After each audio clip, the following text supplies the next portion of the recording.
السلام عليكم ورحمة الله وبركاته. في الفيديو غادي نوريكم كيفاش تقدروا ديروا واحد إعادة الحساب الستوك ديالكم.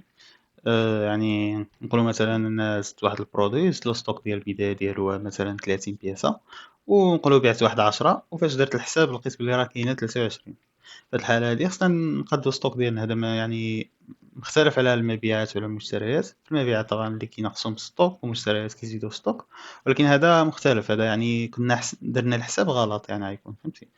يعني في الاول كنا بما اننا حسبنا في الاول لقينا 30 وبعنا 10 ومن بعد لقينا 23، هذا يعني ان درنا الحساب غلط في الاول. دونك خصنا نقادو الحساب. هنا كنجيو المنتجات ديالنا، مثلا نقولوا هاد المنتج هذا لانكاسابل لان 190 بياسه منه هنايا. درنا الحساب ولقينا 200. في هاد الحاله كنجيو هنا كنتكيو في الاجراءات. هنا كيو هاد 3 النقاط كيطلع لنا هاد الجوج. هنا كنختاروا تعديل ستوك بسرعه، كنتكيو فيه. السبب في هاد الحاله، هذا التعديل ديال طبعا هذا التعديل ديال ستوك بما اننا نعدلو في ستوك. السبب في هاد الحاله يكون هو تصحيح الحساب. تصحيح الحساب كيقول لك هنا المخزون الحالي شنو هو 190، وكيف ما قلنا حنايا مثلا حسبنا عاودنا الحساب لقينا 200، دونك نديرو العدد الجديد اللي هو 200. وهنا كنقدروا نديروا شي ملاحظات.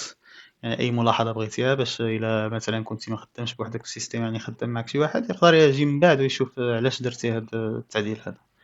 صافي كنسجلوا التعديل، مثلا هنا نديروا كوم، وكنديروا تعديل، تسجيل التعديل. كما كتشوفوا هنا يولي عندنا 200 بياسه في ستوك ديالنا. نقدروا كاع ندخلوا للبرودوي ونشوفوا الديتا ديالو، ها هو المجموع ستوك 200 بياسه. وباش نقدروا نشوفوا يعني التفاصيل ديال هذا التعديل كنمشيو لتعديلات ستوك. هنا غادي نقدروا نشوفوا يعني التعديلات كاملين، أو يعني اخر واحد هو التعديل هذا اللي هو تصحيح الحساب وكيزيد لنا 10 د البياسات في ستوك. نقدروا ندخلوا له وغنشوفوا بلي راه لانكاسابل زدنا فيه 10 ديال البياسات، وملاحظات كاينه هنا بلي راه غوكونط. هنا الا كان يعني اكثر من واحد خدام في السيستم طبعا يقدر يجي ويشوف علاش طرا التعديل هذا، ويشوف الملاحظات ويفهم شنو كاين. هادشي اللي كاين بالنسبه لتصحيح الحساب، وشكرا.